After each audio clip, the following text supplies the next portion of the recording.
Excellencies, ladies and gentlemen, good morning, and welcome to this session on turning the moment into momentum, scaling a just and resilient energy transition in turbulent times. My name is Esther Pan-Sloan. I'm a managing director at Air Street Capital, a New York-based asset manager that invests in sustainable companies. And I'm honored to moderate this session hosted by LeadIT, the leadership group for industry transition under the leadership of Sweden and India. We are meeting in New York during Climate Week and UN High Level Week, and these are indeed turbulent times.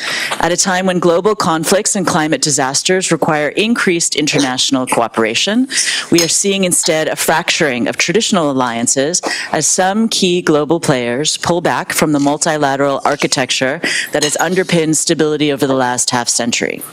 As public and private sector actors adapt to this new uncertainty, the good news is that the technological solutions needed for a green transition to net zero already exist and are commercially viable.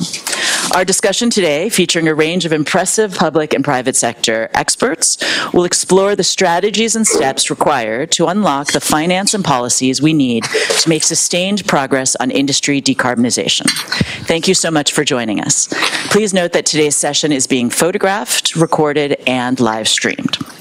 So without further ado, we'll turn to Tobias Axerup, the Deputy Director General of the Swedish Ministry of Foreign Affairs. He is a Swedish career diplomat and currently head of the Department for Multilateral Development Banks, Sustainability and Climate. Tobias, over to you. Thank you so much. Such a pleasure being here today, and thank you for hosting us in this beautiful venue. To start off, I wanted to say that from a Swedish government side, we're so happy and grateful to our Indian co-chair, C.B. George, Secretary West, and members and partners and friends for driving the transition and the global cooperation forward and steering the work of the leadership industry transition, LeadIT.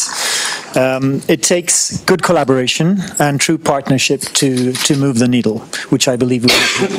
At COP28 in 2023, the Swedish Prime Minister, together with the Indian Prime Minister, announced a high level of ambition to work together for leaders in the transition and for LeadIT, for countries and for businesses.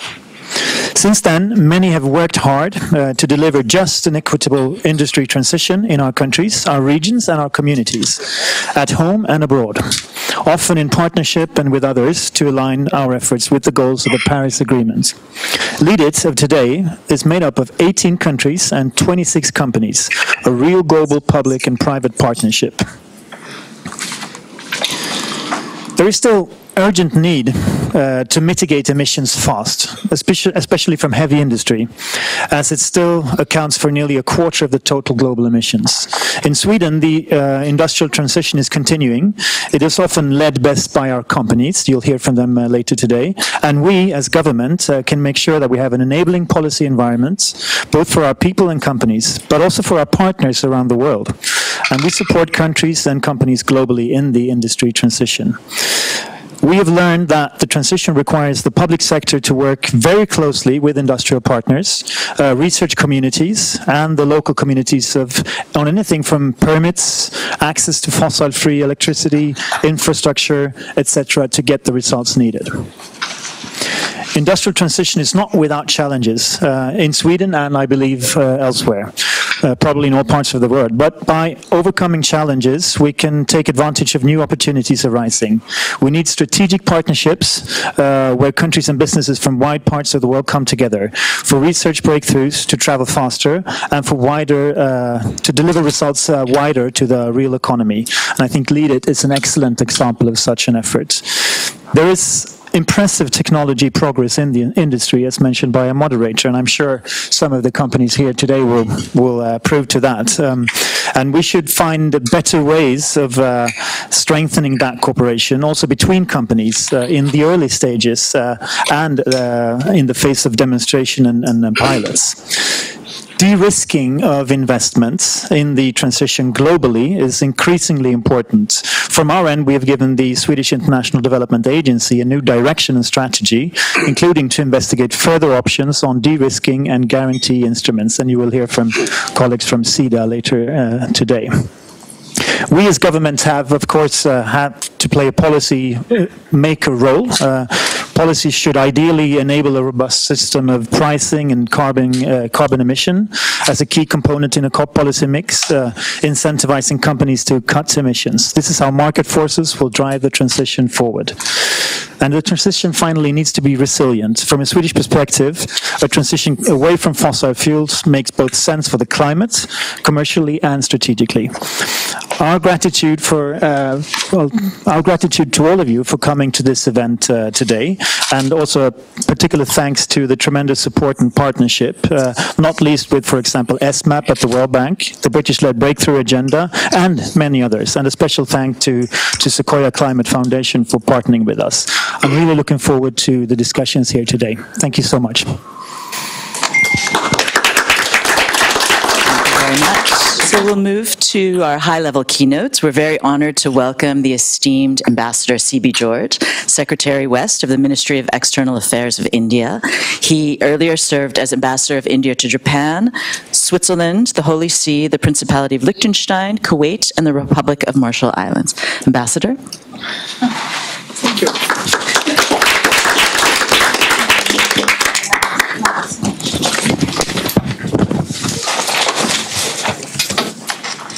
Good morning, everybody. Excellencies, distinguished colleagues, ladies and gentlemen. It's a pleasure to address you today.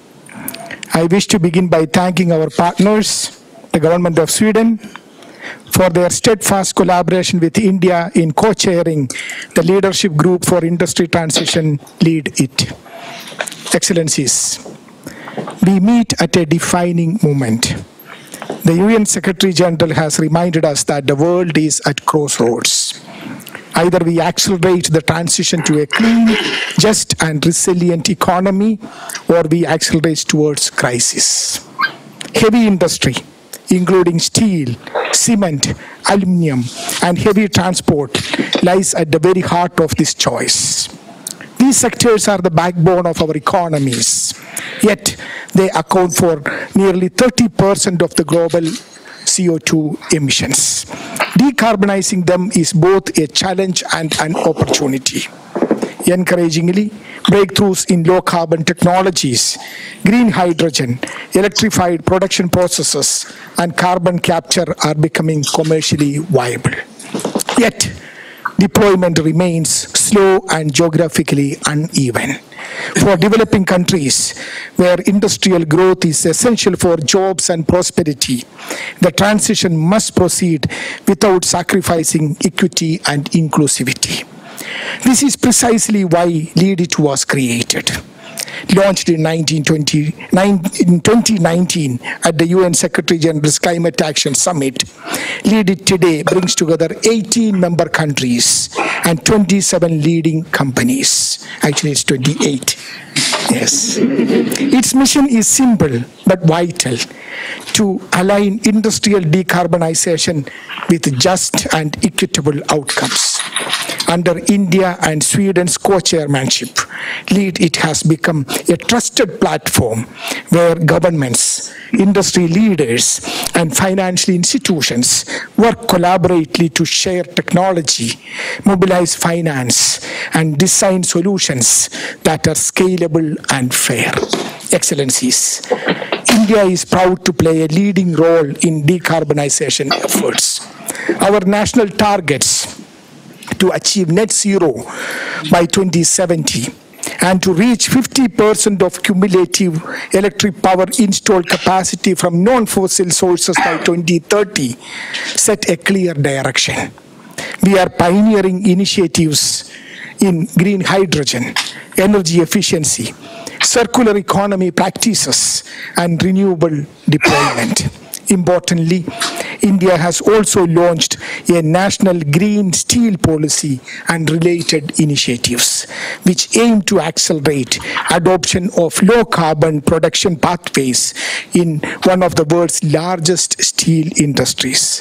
Efforts such as piloting hydrogen-based steel making, promoting scrap recycling through the steel scrap recycling policy, and establishing green steel standards are ensuring that this vital sector becomes a driver of climate solutions while maintaining competitiveness. Through schemes like the Perform, Achieve and Trade PAT mechanism and the National Hydrogen Mission, we are demonstrating how industrial competitiveness and decarbonization can advance together. Through LeadIT, India is also supporting Global South countries in designing roadmaps that balance growth and climate imperatives. This includes technical assistance, pilot projects, and creating pathways for affordable finance. We believe that industrial decarbonization cannot succeed without scaling up concessional and blended finance, ensuring open and equitable technology transfer, and strengthening cross-border cooperation. As we look ahead to COP30, the world must move beyond pilot projects to global large-scale deployment. LeadIT has a crucial role in supporting this shift by building trust across regions, catalyzing finance, and ensuring that the transition remains just and resilient in a time of geopolitical turbulence which we see every day. Excellencies, dear friends, the India-Sweden partnership in LeadIT exemplifies the spirit of North-South cooperation that the climate challenge demands. Together, we can ensure that the industry transition is not only green, but also inclusive, resilient, and truly global. Thank you.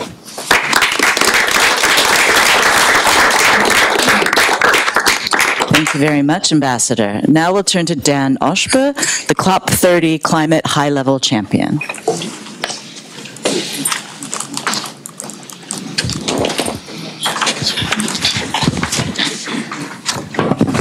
Well, good morning, and thanks to LeadIT and Sweden and India for this invitation to be here, and to Baker McKenzie to allow us to use the facility. I think I would like to share with you quickly here a bit of the climate action agenda, which is, on our view, the center stage of COP30, and where the Climate Champions team at this point in time is putting all of its energy and effort to make it a very important way to achieve the objectives of the Paris Agreement through implementation.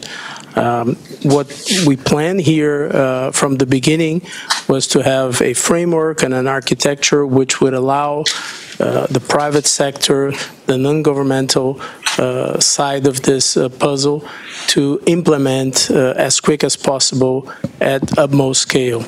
So rather than coming up with new initiatives or new pledges, we made a decision early on to work on the existing initiatives, as it is easier to implement what it is already out there, and obviously because of the high quality of the initiatives that we knew existed. Today we have more than 600 initiatives related to the subjects that my colleagues already talked about here. We can talk about green steel, aluminum, cement, hydrogen, circular economy, renewables, carbon credit, transition away from fossil fuels.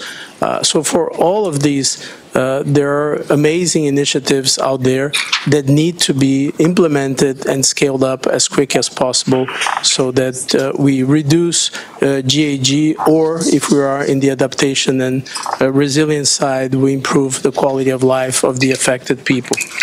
So we draw this agenda around the 6 axes. Those axes, they talk directly to the global stocktake, which is sort of the roadmap to achieve the Paris Agreement, and this has been agreed by all of the countries and parties within the agreement. So there is no political issue within it, to say so, and this is very supportive to an implementation route. And then within 6 axes, we plotted 30 key objectives, which deal with the themes that the previous speakers just mentioned here.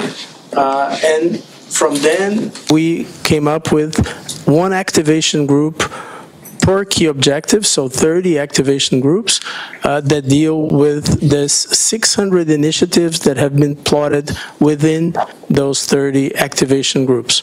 What is the intent here? Is to make sure we all know about clearly in a very transparent way what these initiatives are about, what are their KPIs, and if they don't have a KPI, an owner or a process, the system is generating that. And for the most relevant ones, to have a acceleration plan. So for instance, we already had a very interesting session some 10 days ago on the steel subject. So how can we work every day on achieving the objectives there and debottlenecking, taking away the roadblocks so that we have an easier achievement of the objective. And this applies to all of the subjects that we are talking here. What is the intent of this process as well is not for COP30. This was drawn as a mid-long-term process where we would not have stop and go. So that means that an activation group that, again, just using the example, is working on green steel or renewables or cement or maritime fuel or sustainable aviation fuel, that they work 365 days per year with an existing group and that we don't have stop and go. Of course, each COP presidency has its direction and that has to be agreed upon, but it seems that this framework has been fairly well accepted by the parties. We had the chance to test that throughout the year when the parties got together. And the non-governmental sector seems also to like a lot that we have fewer issues to deal with, some focus and relevance, and a continuous work that can be supportive to the ones developing the solutions, the technologies, and also to the financial side, because if we get sooner to implementation, sooner to scale, of course, the churning of the funds could be quicker and you would have less resources maybe for the same achievement. So that's what we are planning and working for COP30 and beyond. The Climate Champions team is sort of the part that goes along with the process as we change the presidency. So it's very important to have a strong team. And this team is made up of specialists which are funded by philanthropy and basically private philanthropy. So it's very important to keep this vehicle alive so that we can support these activation groups around the world. Imagine now if we either go to Australia or Turkey, which are the two possibilities for COP31 at this moment, we need to switch those activation groups geographically and make sure that they work anywhere in the world 24 hours per day, very connected with whoever is the presidency of the COP cycle, and that we also use all these events like this one in New York or London or Ethiopia, where I was a few days ago, around the globe, using the whole year, the whole cycle to make sure that we highlight the issues that are holding us back in any of these solutions, technologies, because that's the easier way to achieve the Paris Agreement objectives, which would be very supportive for socioeconomic sustainable development around the world. Maybe a final message on that. We don't believe there are two routes available, one of economic development and another with sustainable development. We just see one route. Hardly we can have, or I think it's impossible to have over the next few years economic development if we continue to have some unsustainable routes, as we will spend so much of our global resource as a society to deal with adaptation and remediation. So it makes a lot of sense for governments, for businesses, for society overall, to treat this in a very pragmatic practical way and get those solutions going, get the GHG going down, and generate all this amazing value for the ones that are ahead and that can develop firsthand those solutions and be ready to go on them.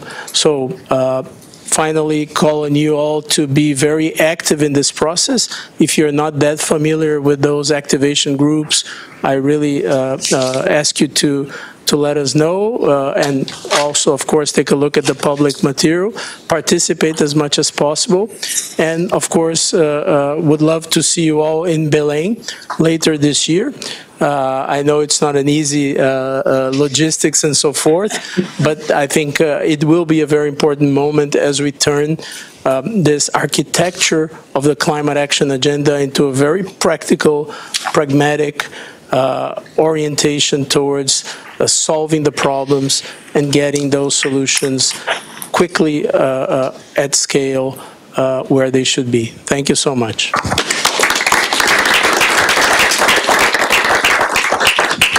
Thank you very much. It's very reassuring to hear about the preparations that are happening for the COP. Now we'll turn to Taria Badigashian, the Chief Executive Officer of the Climate Investment Funds.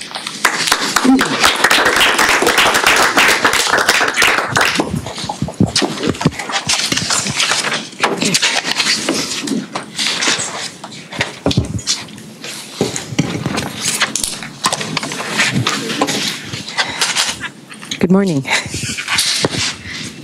Good morning. Good morning. Thank you. Great. Well, for nearly 20 years, the CIF has gone in first. We use concessional finance to lower risk, cut costs, and unlock private investments. We provide the capital enabling capital so that MDBs, governments, and investors can scale together. And to date, we have mobilized $10 for every $1 that the CIF has funded. Industry is the third pillar of the transition to our minds. We see it alongside renewable energy and energy efficiency.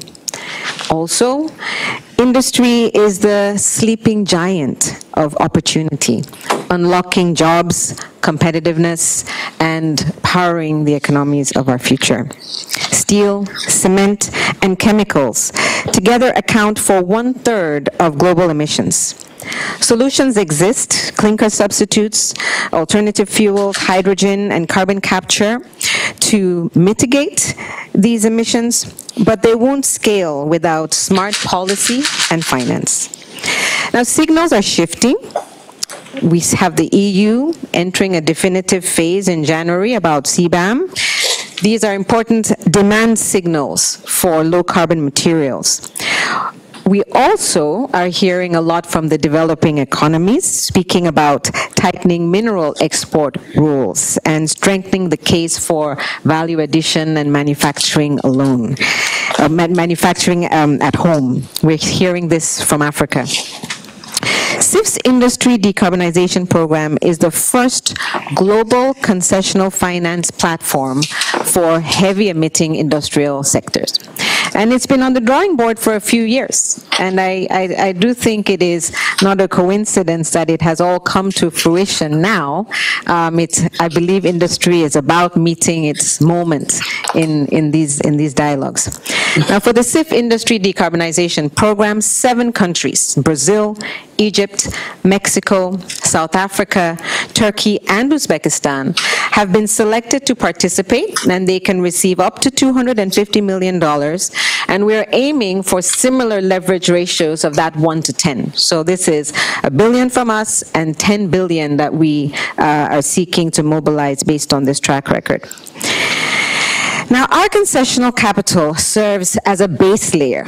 It de-risks, it lowers costs, and its ultimate objective is to unlock private capital. CIF recently launched a capital market mechanism. It's our bond program. We've issued our first bond, and we're going to be building up our curve over the coming years. And it was with this funding that we've been able to power the $1 billion that we allocated to industry, and indeed additional energy system programming that we're launching. You know, the capital markets mechanism, the bond we issued in January, it was 6 times oversubscribed. And we like sharing that number because it shows that there is appetite and there is continued interest. And in fact, of that 60% of that interest, about 60% of it ultimately came from the private sector. Now, we are using this funding to reinforce our toolkit. With respect to industry, how are we intervening? We're looking at contracts for difference, risk guarantees, mezzanine financing, junior debt. And with all of these flexible resources, we are seeking to back these frontier solutions. We're looking at geothermal, long life storage, green hydrogen. But with all of what we are doing with financial instruments, ultimately, we need demand. And de-risking demand for the new materials of the future cannot be done by one institution or one architecture. This is where multilateralism, collective responsibility has to come through. We have examples of countries that have been working on demand, because that is the foundation of structuring any transaction. And we have countries that have been stepping up to back their industrials to provide offtake for green ammonia, to provide offtake for green hydrogen. But that demand is already beginning to slow, and we need to have a renewed commitment to the demand side, because that is ultimately that is actually the underpinning for even our concessional funding. And so on that note, I do leave you with this interesting piece.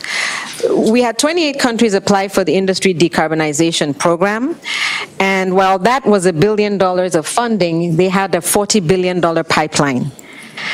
And that's just within our wheelhouse. And what we see broadly is a $1.6 trillion pipeline. So the moment is here for us to convert and to do what we can with all of our capabilities to convert this $1.6 trillion opportunity into real transition of our industrial system. With the Industrial Decarbonization Program of the CIF, our capital markets program, we are doing our bit, and we're making our contribution to showing how emerging markets can move from pilot to full-scale industrial transition. Thank you.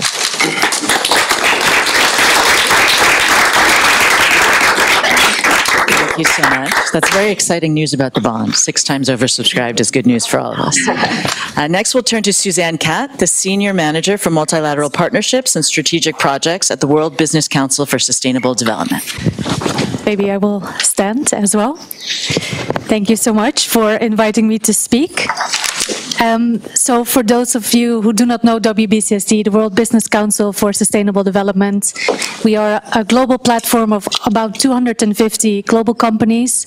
We represent a quarter of greenhouse gas emissions and a quarter of global revenue, so a big chunk of the puzzle. And I'm here today to speak about the Business Breakthrough Barometer. It was a report in partnership with a lot of you here in the room, actually, together with the Breakthrough Agenda, the Climate Champions, the Marrakesh Partnership, and of course LeadIT as well, one of the core partners of this report, understanding how companies are thinking about the net zero transition. Where are they investing? How are they investing? What markets are becoming attractive? Where are some of the policy barriers that we need to unlock? What are some of the finance that's happening in this space? Or what are the technologies doing? So really trying to understand what is the business sentiment. We had over 300 business leaders being interviewed and numerous partners involved in this report. And I wanted to share a little bit of the insights of this report. It was launched during London Climate Action Week, so only a few months ago in June. And basically we had 3 really key messages coming through from the report. First and foremost is that companies are still investing. They are still moving forward. They are actually maintaining their net zero commitments. We saw over 90% of companies have actually increased or maintained investments over 2025. And because it's a pulse check, it's actual real-time insight. So it's not data from 2 years ago, it's actual data from this moment in time. So that's perhaps a bit counterintuitive, right? Because we're hearing a lot companies are backtracking, but actually the opposite is true. Secondly, we're seeing that capital follows policy. So markets that have good, clean industrial policies that are reaping an investment benefit at the moment as well. We see some markets that are becoming more attractive for different sectors. So we're seeing also, as a third element, like bright spot countries coming up. So markets that are really managing to put the clean industrial policies in place. They're listening to the private sector. They're really getting, the investments going into their markets. But of course, there's sector nuance, right? This is a global report, but of course, there's transitioning happening in different sectors at different pace. We're here, especially on the industry ones, or the hard-to-abate sector. So we had deep dives in the report done as well. So steel, cement, but also some of the sectors that are actually the unlocks, right? Like we're talking about also buildings, road transport. Like what can they do to help stimulate demand as well?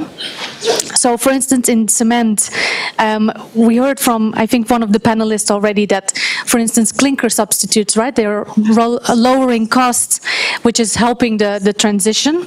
And on steel, actually, on India, we had some companies interviewed from India that were mentioning, actually, the work you're doing on the standards in the steel sector, which were very well received. So that is the kind of examples, I think, that we need to see more. And we're hearing from the private sector that they are engaging with this. So that's great to hear. It's an annual process, it's an annual report, so we're gearing up already for the 2026 edition. So anyone here in the room who wants to learn more or participate, please do let me know. I'm happy to share more and have a conversation, especially this year's report was all about the geopolitics. Next year's report, we'll have to see what happens in the ecosystem to make it relevant and really resonate with policymakers, so that there is a business voice going into these kind of debates, and for them to also understand what is needed for them to scale more, right? Because finance, for instance, that upfront capex investment is one of the challenges. So how can we, scale and create some public-private partnerships within that area as well? So that was just a quick oversight of the report. I have a flyer with me in case you want to read a bit more. I'm happy to share a bit more. So thank you so much for that. Thank you. Great. So now, thank you so much to our esteemed speakers. Now we'll invite our first panel, to come up to the front. The panel is on just industrial transition in turbulent times. So Simon Cardy, who is South Africa's Consul General based in New York and a climate negotiator at the UNFCCC from 2014 to 24. Martin Pei, who's Senior Advisor at SSAB and Chairman of the Board of Hybrid Development AB, which is a joint venture between SSAB, LKAB, and Vattenfall. Cédric de Meus, who leads public policy and government relations at Holcim, where he specializes in leveraging sustainability and the public policy agenda as a driver for growth. And Marina Skrinar, who is the Director for International Net Zero for Trade, Energy, and Analysis in the Department for Energy Security and Net Zero in the UK. Terrific. So thank you so much to our panelists. It's a pleasure to have you here with us. So we've heard about the importance of both policy standard setting and also movement from the private sector and industry. I wonder if each of you could share a specific example from either policy or industry that you felt has been useful in guiding decarbonization movement. Marina, maybe we'll start with you.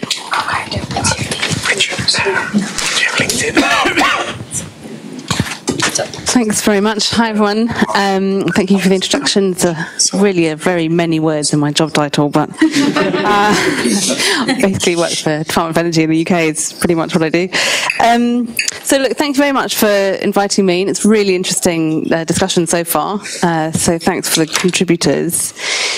So I think one of the things that I find really interesting about working in this area is how we can come to discussions like this and we talk about the global situation.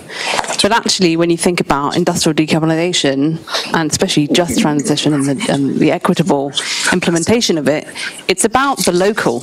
You know, it's about the place where the industrial manufacturing thing or whatever it is, it's where it is, and it means a lot to that local place. So it's how do you, what I find most interesting is think about how do you connect this global conversation to the local lived reality of the people actually doing the manufacturing, actually getting the job, getting the skills.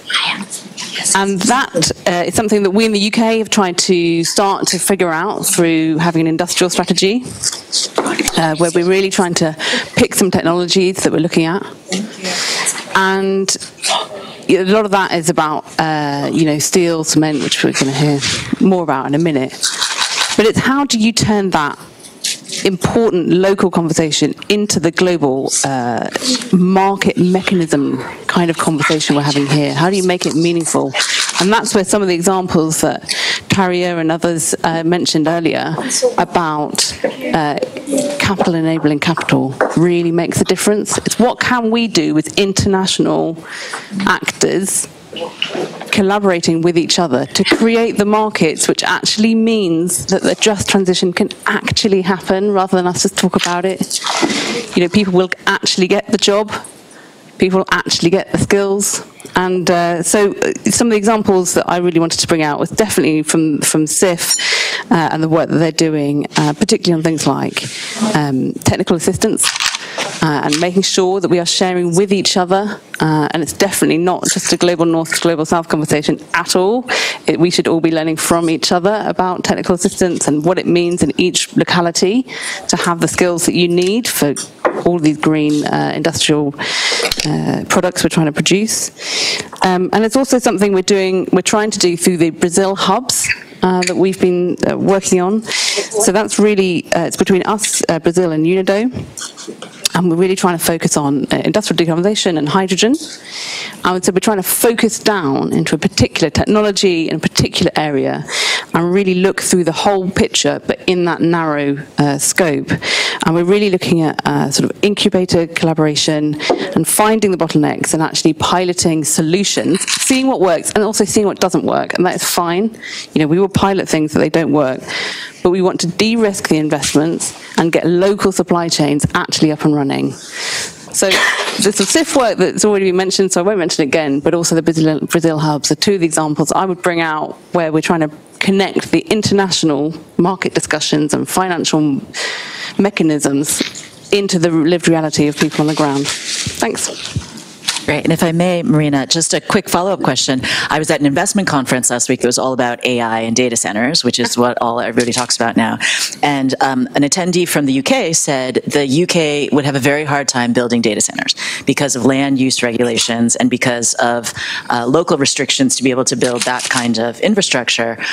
What is the UK doing about kind of local level policies, and how can policies within the United Kingdom advance some of these technological discussions that we want to see?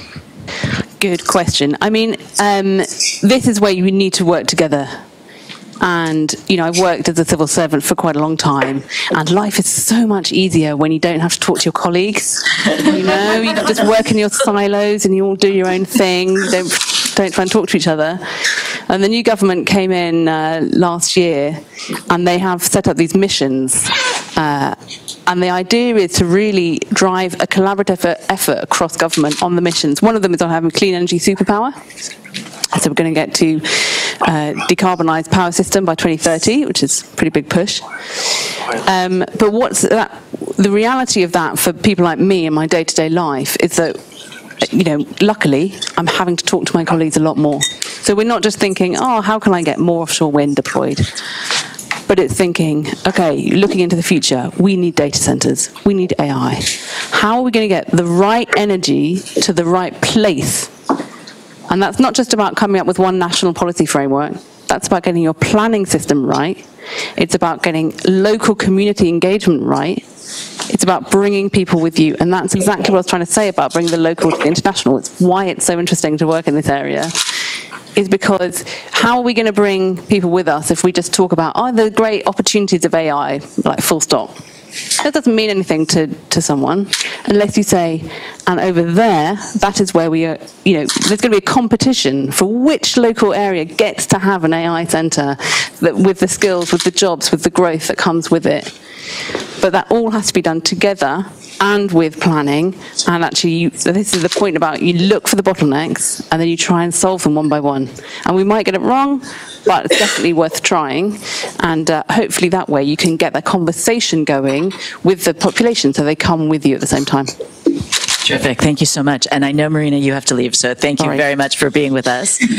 Simon, we'll turn to you from the South African perspective.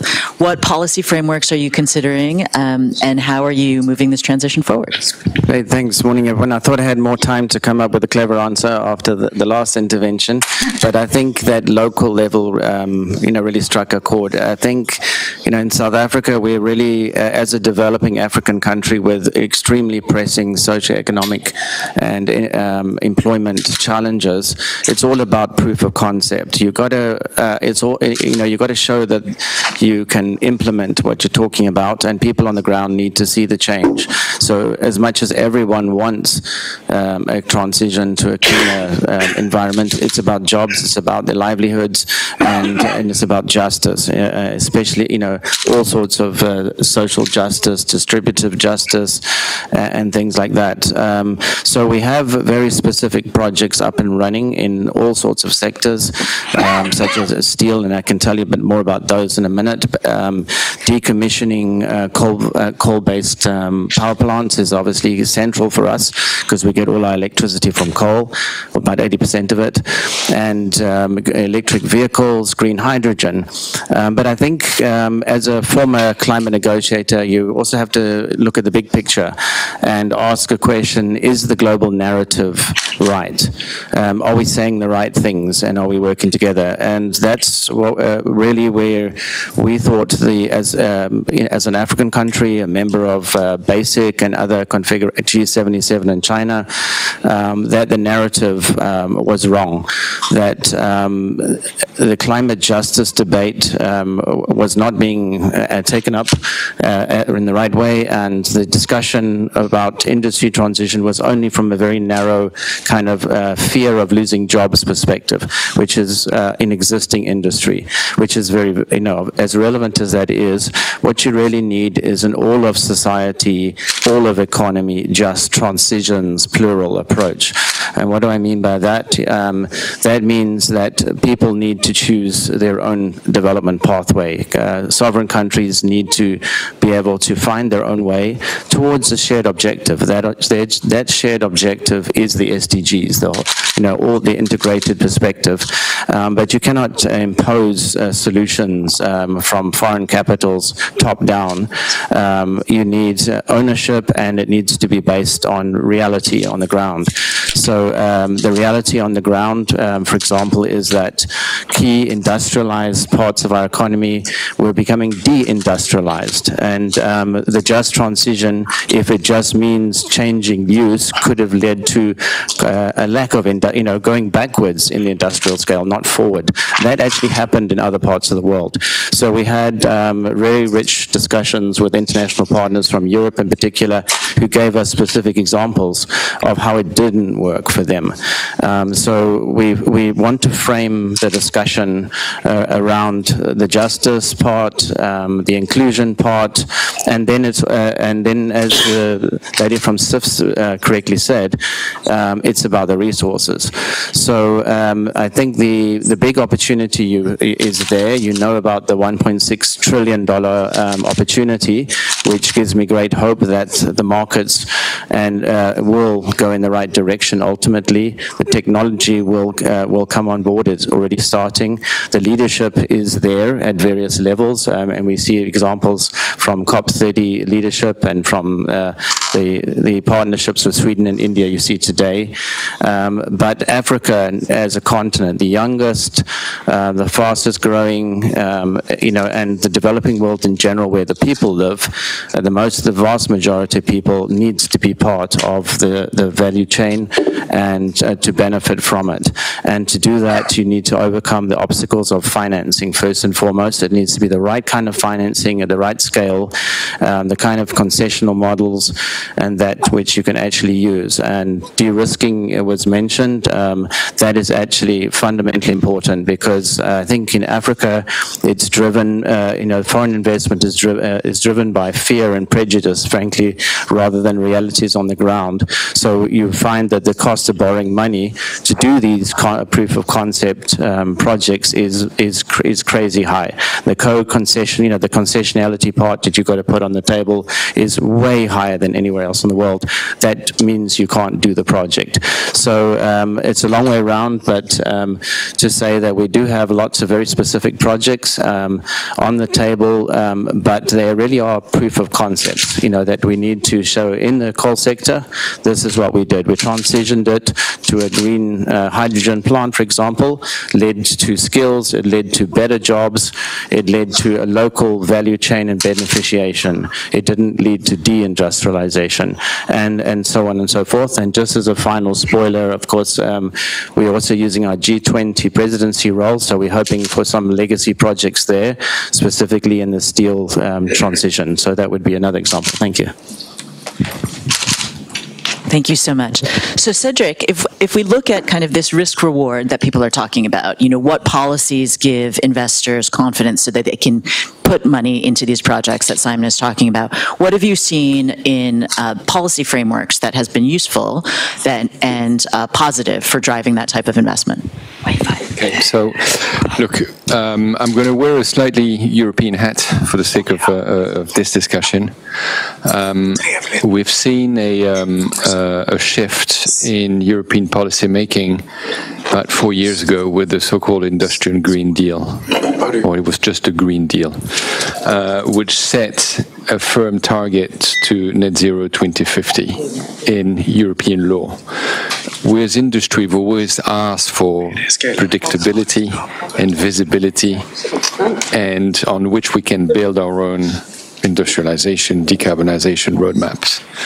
And what this framework did is to do exactly that, is to give us the direction of travel and to come up with legislative tools that accompany that. I think one of the speakers talked about CBAM, the Carbon Border Adjustment Mechanism. For our sector, it was a fundamental piece of policy that was developed as part of the net zero toolkit for the policymakers. It might not be a one-size-fits-all that all sectors love, but at least for our sector it works, it was necessary.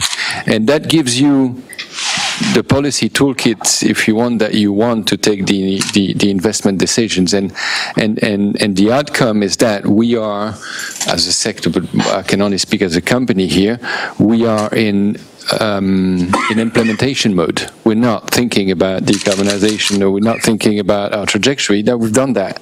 We're now deploying first-of-a-kind projects across different countries, different technologies across different countries, according to what legislative framework you have, but we're doing it. And so I work in government relations for the company I represent. The first message I have to governments, do not stop the clock.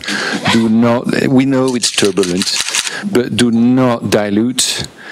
Let's just go forward, let's implement. Yes, we might need to revise something, we might need to simplify, but let's keep on the long-term trajectory and the tools that we've built, and let's implement and put these projects on the ground. And I will mention two things that this enables. One project is, for example, in Belgium, it's fully defossilizing and decarbonizing a cement plant. So it's a mammoth. It's pharaonic in terms of industrial size. It's pharaonic in terms of investments. It's 500 million investment in total.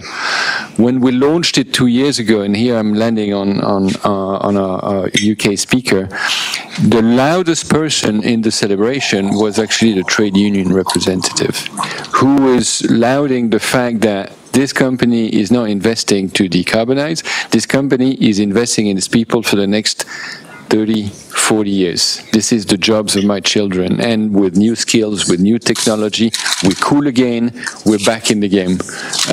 So the local aspect, and it goes way beyond decarbonization, it's really very, very powerful.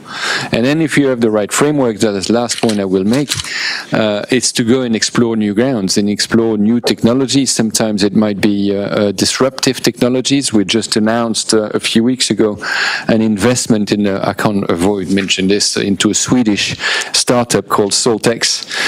It's about electrifying industrial process, in our case electrifying the kiln, and make carbon capture a lot more efficient in terms of process.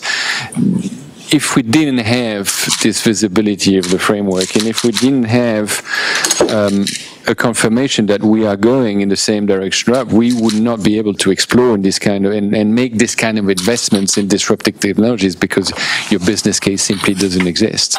So, so yeah, that's the one call to government. Let's carry on forward. Let's equip. The players, the innovators, the large companies, and so on and so forth, with the policy tools that are real enablers, and will do it. That's such a great message, and I think so wistfully of long-term, sensible climate planning. Sounds like such a great idea. Martin, so you are coming from SSAB, and everyone is talking about steel and decarbonizing steel. What kind of steps are you guys taking?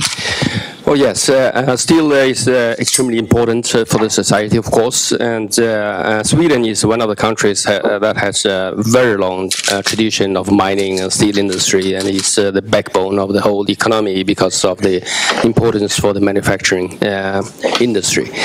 Steel, however, is one of the so-called hard-to-abate sectors. It stands for 7 to 9% of global CO2 emissions, and it's one of the sectors that has really been in the say focus for the whole climate combat action. Back in 2019, our CEO was on this stage at the United Nations Climate Action Summit. At that summit, our CEO declared that SSAB, a steel company, will get to carbon neutrality before 2045. And that was a big say news at that time, because nobody believed that we will actually do it. The situation is that we are now well on the way to do that.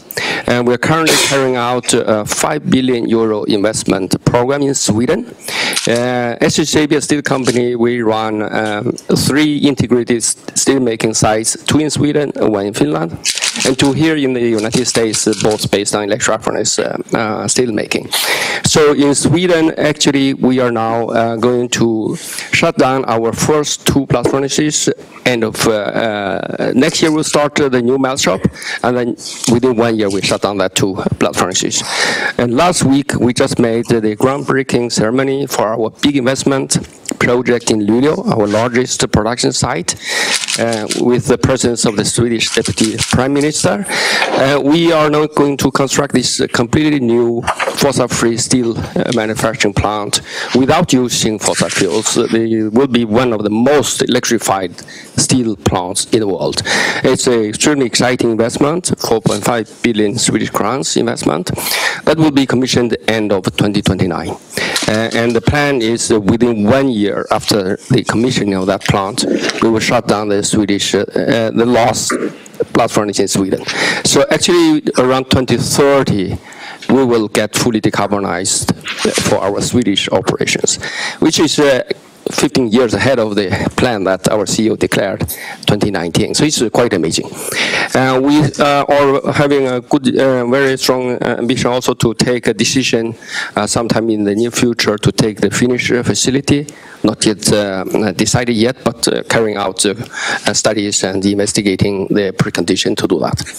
And this is all based on the very important investment we did, already decided 2018, to create this hybrid research initiative.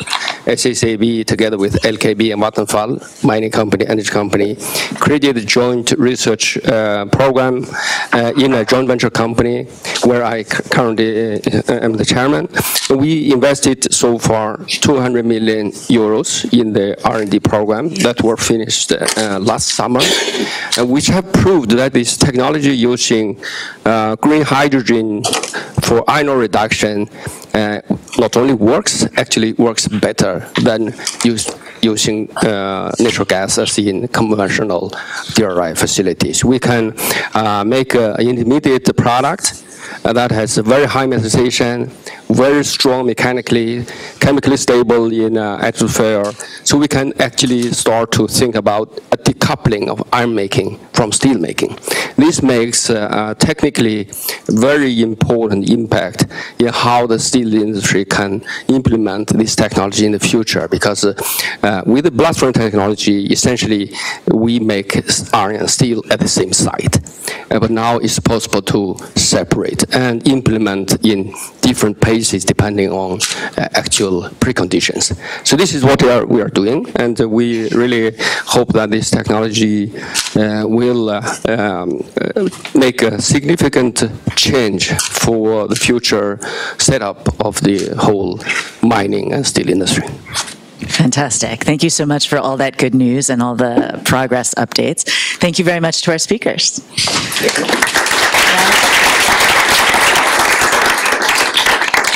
We'll move to our second panel of the day, which is on de-risking climate finance, lessons from the first movers. So I'd like to invite up to the front Fanny Misfeld-Ringus, who is the practice manager for access and data at SMAP, Annika Osterstedt, who is the Assistant Director General at SIDA, Winston Beck, the Group Vice President for Public Affairs at Heidelberg Materials, and Pilar Carvalho Lucena, Head of Investments and Fund Partnerships at Third Derivative. Also Clay Stranger, the Vice President of Programs at the Sequoia Climate Foundation. Thank you so much for joining us.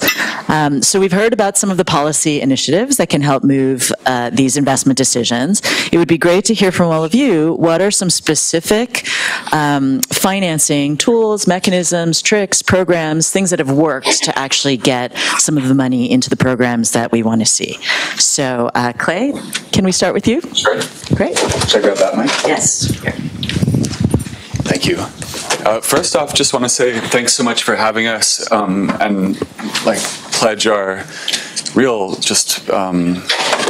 strong impression and belief in the LeadIT program. We're so happy to be supporters of it. This type of collaborative action across a number of the different challenges we're looking at is so critical. And so as Sequoia, we have kind of limited tools and ways of working. We can make grants, we can convene, but the support to this program in particular has our attention. We're so happy to see the progress that it's making. I'll be brief. I'm excited to hear from the other panelists, but the idea of de-risking demand that came up earlier in the conversation is super important at these kind of really pivotal moments, like threshold moments for a new industry and a new economy taking shape. It almost feels like a really good conductor of an orchestra is required sometimes, but not a single actor can do it and make all of the supply and demand side instruments play at the right time in the right tune to unlock what needs to happen. Super encouraged by what's happening in India. We do a lot of work in India, and we're excited to see the green hydrogen mission, some of the innovations that are happening, around the direct support for green hydrogen in India have been really impressive, and yet the market is in this kind of transitional moment. And so things like double-sided or dual-sided auctions that are actually expanding the potential customer base for that outside of India hold a lot of promise in our mind. And then lastly, I'll just want to focus for a second on this idea of collective procurement. We often talk about bulk procurement, aggregated demand. The idea of collective procurement has really struck me in the sense that it's not just adding up what they want and they want and they want, but it's actually a commitment to do some of the collective problem solving against the barriers to bring forward production at scale. And so addressing challenges like emissions measurement, verification, reporting, like feasibility around volumes and timing, contracting models. There's actually like we see a really substantial role for collaborative procurement to help be part of the de-risking of demand as we think about aligning what's going to need to happen from our math, something like 70 low emission plants in the pretty near term here in order to meet 2050 climate goals. So I'll leave it there. Thank you so much. Thank you so much. And collective procurement is really interesting. It's similar to like the pre-market mechanism that Gavi did for drugs to fight AIDS and tuberculosis, which really changed the demand there. So Pilar, you're working with startups. What are the kinds of funding that the startups need, and where are you finding it?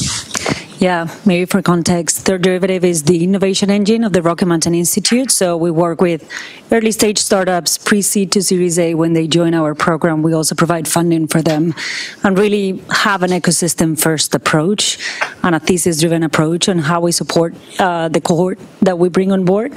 And we have been quite focused on industrial decarbonization for the last couple of years. And one of the things that, given our ecosystem first approach, has been quite successful so far, given that we're still in early stages, is, that philanthropic funding, concessional funding for that ecosystem building, recognizing, to Clay's point, that it's going to take a village to make sure that many of these technologies that are on the early side of development really take off to get to demonstration and commercial scale. One of the things that has been interesting from the funding perspective is seeing startups also innovating quite a bit on the business models that they develop to be able to meet funders and corporates halfway. So structuring, products that can be deployed in a modular way and drop-in replacement from existing technologies has been pretty successful for startups to reach those initial demonstration stages, to really tap into the sources of funding that can see the validation of the technology to move on to the next milestone and the next stage of development. So in the US, for example, Atmos Zero is one of the companies that we have in our portfolio and has taken that product approach to really get into like a modular scale-up. Skyven Ventures, I saw them this morning, and they are engaging also with multiple corporates to really get to that different stages of development, providing that initial milestone proof points. And then one of the things that we have been starting now to try, so it's still, tricky to talk about success on that front, but one of the things that we are excited about is thinking about how we can unlock, replicability of existing products, things about, the impact of PPAs on the energy sector, like what could we be doing on the industrial heat side, for example, to think about virtual industrial heat purchase agreements where you can actually, structure funding very similar to how the RECs work in the energy space, but really thinking about the role that different tranches of capital can take to really take on the risk of variability on pricing, to really mitigate some of that volatility until all of these technologies get to those proof points where, prices get more stabilized. And again, really thinking about how to pull in different sources of capital that take on different profiles of risks to unlock that milestone, proof point at later stages of development as well. So we are pretty excited to work with startups in our portfolio, such as Antora Energy, for example, operating in the US and Europe, to think about how to apply it to larger scale thermal heat for industrial applications. And so that's just one example of the type of things that we're thinking about engaging in. And yeah, looking forward to continue innovating. The different types of finance that you were saying you need for your companies, what is the hardest for you to find? That's a good question. I think the one that is harder to find tend to be the one that, has to take that market risk. So I think we go back to the importance of making sure that the demand is there. We feel pretty comfortable with the technology risk. We feel pretty comfortable, again, being part of the Rocky Mountain Institute. We do tap into, networks of corporates, investors. We have a pretty good understanding of the policymaking side, but you really need to find that drive for where the demand is and making sure that companies can find those initial proof points to unlock that capital that won't take the market risk of it because of a lack of understanding or just mismatch of time horizons. It was mentioned earlier today. So it is always exciting to find partners. Holcim, for example, was just talking about Soltex. It's one of the companies in our portfolio. Like, it's always exciting for us to partner with corporates too that can play that strategic role and really understanding how to mitigate part of that market risk that would make access to funding a little more challenging, for sure. Terrific, thank you. So Winston, you're coming from a corporate. How does this look from your perspective? Yeah, I mean, first of all, everything I heard today I could sign up to.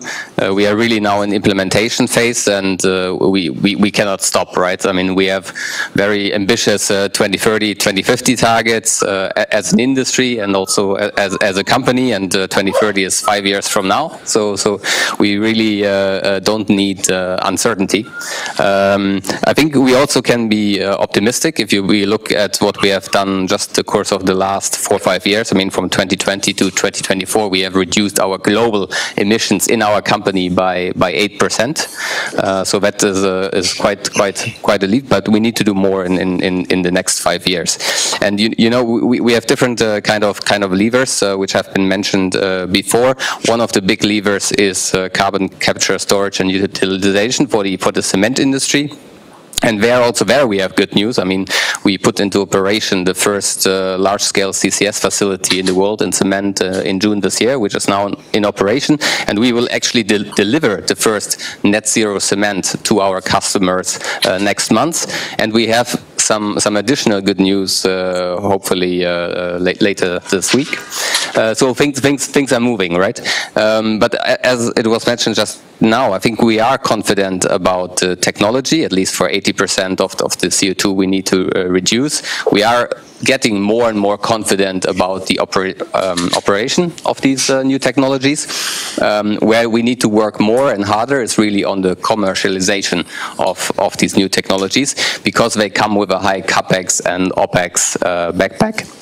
And there, I mean, we as a company have earmarked 1 billion euros in investments each year until 2030, 1.5 billion euros of that into CCUS. But it's clear that to get to a business case, that's not sufficient. So we need to have public support. One of them is regulatory drivers like ETS, carbon pricing. The other one is really key is de-risking. We are building completely new value chains with completely new partners, and here no one really wants to take the risk, so we need to have governments to step in. And the last part, and I'm really happy that this has been mentioned almost by everyone today, is the lead markets. In the end, we are not a technology operator or equipment provider. We are a cement producer, and we want to talk about green cement. And we really need to create the lead markets for these low carbon net zero cements. And also here, I mean, we are developing novel schemes. We are not just reinventing our production processes. We are really also reinventing the way we approach the market. And I'm happy to talk more about that later on. And there, for your green cement, would an advanced market commitment like Clay was talking about, would that be helpful to you? And what is stopping your customers from putting those commitments in? Is it cost of the green cement versus the regular? Well, we are traditionally, we are a very local industry, right? We're just producing, delivering the cement, and then we are getting paid. Now, I think with these new technologies, as I said, we need to think about new ways. So what we are doing actually with our plant in Norway for the first time, we are delivering the net zero cement physically to some of our customers, but we also deliver it virtually, where we transfer the CO2 attribute from Norway to any of our HM plants in Europe. And with that, we are kind of opening the markets to net zero customers also in regions where this technology is not yet scaled. And we are doing this with environmental attribute certificate, it's called. We have it third-party verified. That is a completely new system. It's not yet standardized, so we are talking with regulators and standard setters and also with the industry to set up an industry scheme for that. And I think that is a new approach, for example, which will make exactly that possible, to have offtake agreements early on, also in areas where these technologies are still to be scaled. Fascinating. Thank you. So Annika, SIDA has been a leader for a long time in innovative finance and concessional finance. What is SIDA doing to continue that leadership position, and what are some of the mechanisms or programs that SIDA has had that you find most successful?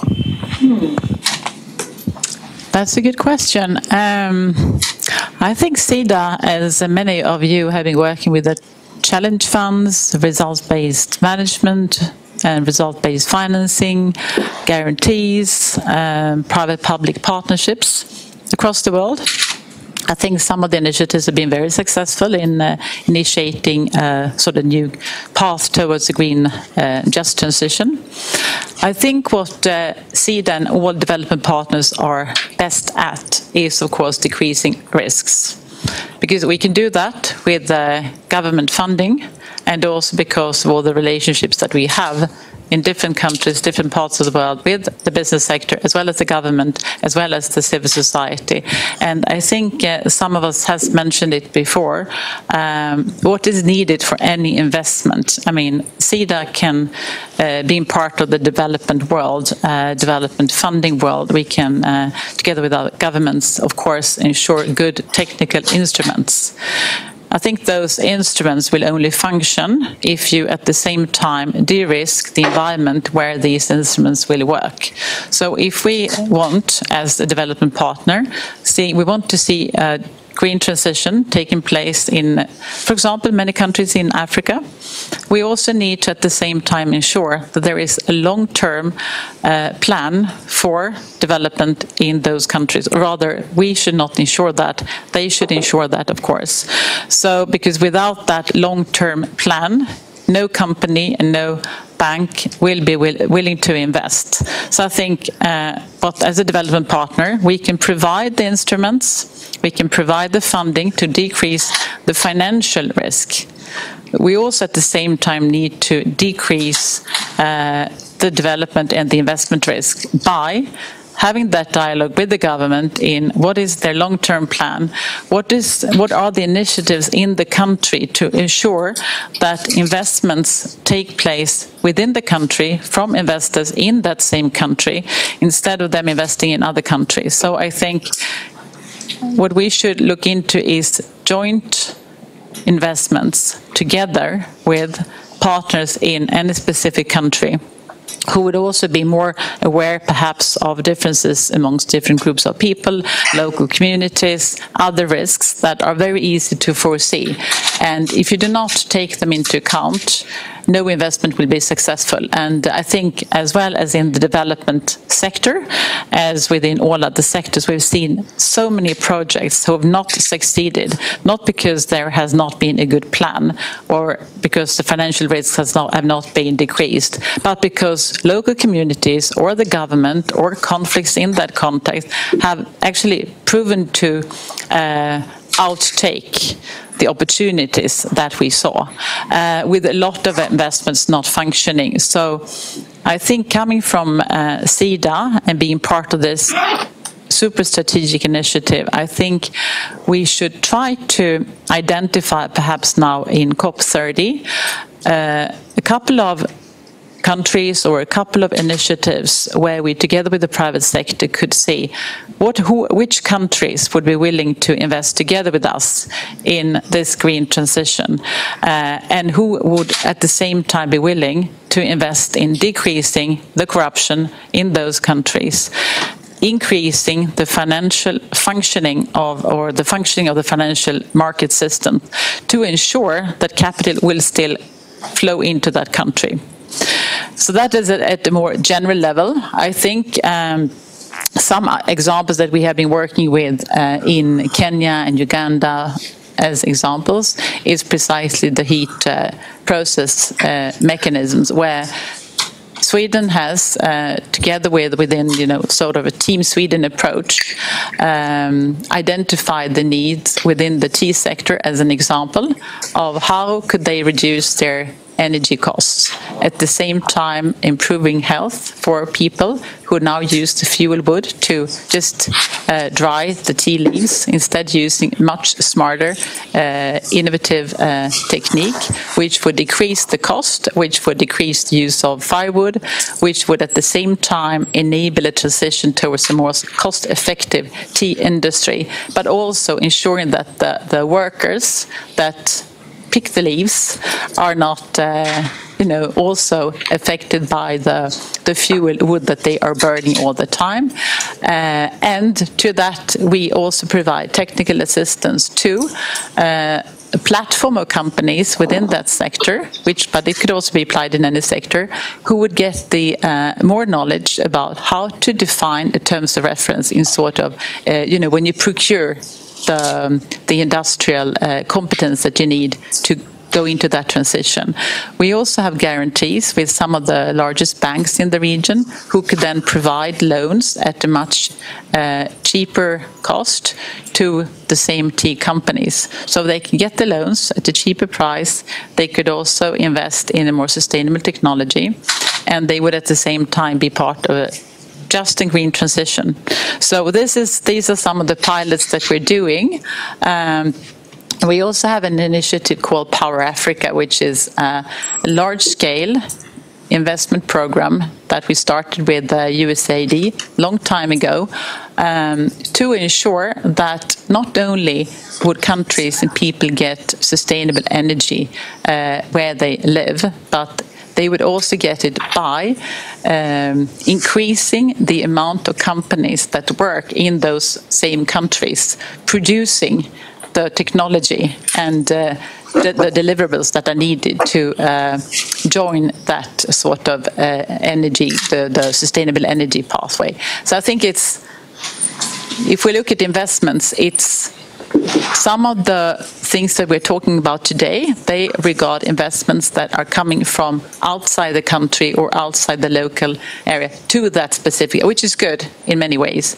But if we could also include investments that are taking place by the same, the people who are using the technology in that same country, and by that increasing the level of competence in that region, and also by decreasing their risks, but putting demands on the government, of course, to support the long-term vision of where the country is heading. I think that's when we can change a lot. Thank you. Thank you so much. And so, Fanny, what one or two catalysts have you seen that have been effective in driving finance for things like industrial decarbonization? Thank you so much. Thanks for having us. And just a little bit of a background of what SMAP is. We are, a trust fund, a bit of an incubator for innovative ideas within the World Bank that, tries to push our front lines to adopt more innovative policy lending with our partner countries. And every year we inform about $3 billion of energy lending. And we have a large range of partners, more than 20 partners, but I would like to particularly thank Sweden today, who have been a strong partner over a long 40 years history, and we look forward to continuing that collaboration. As far as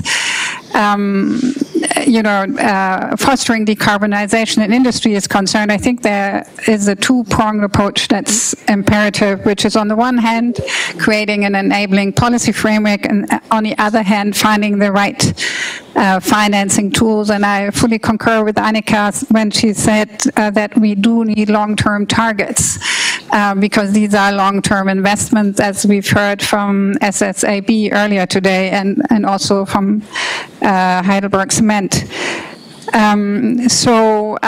Innovative policy frameworks, carbon financing, regulatory incentives, and market mechanisms are part and parcel to success. Let me highlight maybe two initiatives that we have been delighted to be part of. One in India, where in the early days the question was and remains, how do we close the cost gap between green and grey hydrogen? And we've been delighted to be part of supporting market assessments, help design pilot projects, and develop risk mitigation frameworks. And about 2 years ago, we were able to provide the government of India with a $3 billion concessional financing as the World Bank Group to support viable hydrogen sector development, including by enhancing renewable energy supply and green hydrogen production. Another example is in Brazil, where this is it's a bit of a different approach, going to regional banks that provide so they're essentially intermediary financing, where our concessional loans and climate financing that we've mobilized can bring about $1.75 billion to the private sector to help decarbonize, and that we estimate will leverage about $2 billion of private capital by 2030. I guess in terms of the magnitudes we are talking about overall, that's also still too little, but we hope that those initiatives will help inform us on how to do better and innovate further. Thank you so much, and thank you so much to all the speakers in our panel. Thank you.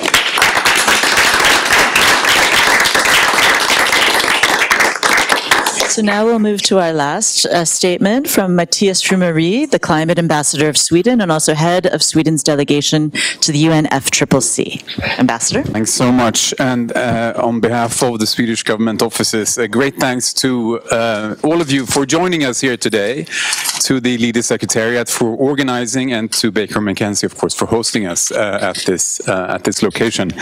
There have been so many valuable insights during the course of the various types of presentations here today, so I won't attempt to summarize, but do let me share a couple of reflections from my perspective as Climate Ambassador and heading our delegation to the UNFCCC, and of course preparing for COP30 in Brazil later this year. I mean, hearing both country perspectives from both the UK and South Africa, hearing from SSAB, and sort of the notion that the solutions are already out there, and that's very much part of the kind of message that we want to bring to the negotiations and to climate action more generally as well, that there are indeed solutions in place. But also the call, I think that one of the panelists was saying, that do not stop the clock. Indeed, we need to keep on moving despite whatever kind of headwinds that we're facing, but indeed that we should be pressing on with the kind of transition. And I think that also, at least from the first few days of the New York Climate Week, the kind of messages that at least I've been hearing, you know, that we are moving ahead, and there are indeed opportunities for us all to embrace. I think also picking up on what Secretary West was saying in his initial remarks, also on the importance of inclusivity in the transition and ensuring that there is a place for everyone in harnessing these kind of opportunities. Also the importance of connecting the global and the local, and I think that's also where we hope to see the outcomes from COP30 this year, sort of where we at the global level can set the scene for the implementation of the new NDCs that we're all expecting. And then, of course, facilitating for countries globally to actually be implementing their NDCs based on the kind of direction that we're setting on the global level. We heard the head of the Climate Investments Funds also repeating that message on the importance of that kind of renewed commitment to demand and the kind of demand signals that also the new NDCs can set. Again, being COP30 being the possibility of providing that kind of platform for all countries to be highlighting this renewed demand to commitment and setting the right kind of policies in place in order to drive that kind of demand in countries globally. Then the importance of policies, as I mentioned, and again how the new NDCs can be showcasing those policies and including policies such as carbon pricing, which I was happy to hear mentioned as one of those policy options. This year, as I think was highlighted also previously, is now the 6th anniversary of the Leadership Group for Industry Transition, being launched here in New York at the UN Climate Action Summit 6 years ago. Tomorrow there will be, in a way, we could say a follow-up of that summit with the Secretary Generals hosting leaders for the announcement of their new NDCs. And in preparation of the summit tomorrow, this today, I think, and yesterday as well, we have seen, we're seeing the 10 in total of the so-called solutions dialogues, where this afternoon we'll be having the solutions dialogue on industry decarbonization, and we're happy to have had LeadIT being part of preparations of that particular solutions dialogue. So I think that also provides us with this kind of momentum in driving industry decarbonization, again, highlighting the kind of solutions that are available and bringing together all the various actors as LeadIT has brought together as all here today in highlighting the kind of solutions that we see are available. So I would also hope that this dialogue here today, as well as the other kind of events that you will be hosting and attending for the next couple of days, also provides an opportunity for new countries and new companies to be coming into the LeadIT family. So we can also approach COP30 with a renewed commitment from us all as members of LeadIT to highlight the benefits of industry decarbonization. And again, providing that kind of platform for a green and inclusive transition, as Secretary West was saying in his initial remarks, building the kind of trust that we know is necessary to drive the transition even further, where companies can provide solutions that can provide also policymakers with the kind of confidence of setting high emission reduction targets in their new NDCs, and hopefully even overachieving those NDCs as we move ahead after COP30. So I hope we can leave today, this dialogue today, as well as New York Climate Week as a whole, with a renewed sense of commitment, a renewed sense of purpose, and knowing that the solutions are out there for us all to be implementing, and looking forward to COP30 to highlighting those kind of possibilities as well. Thanks again.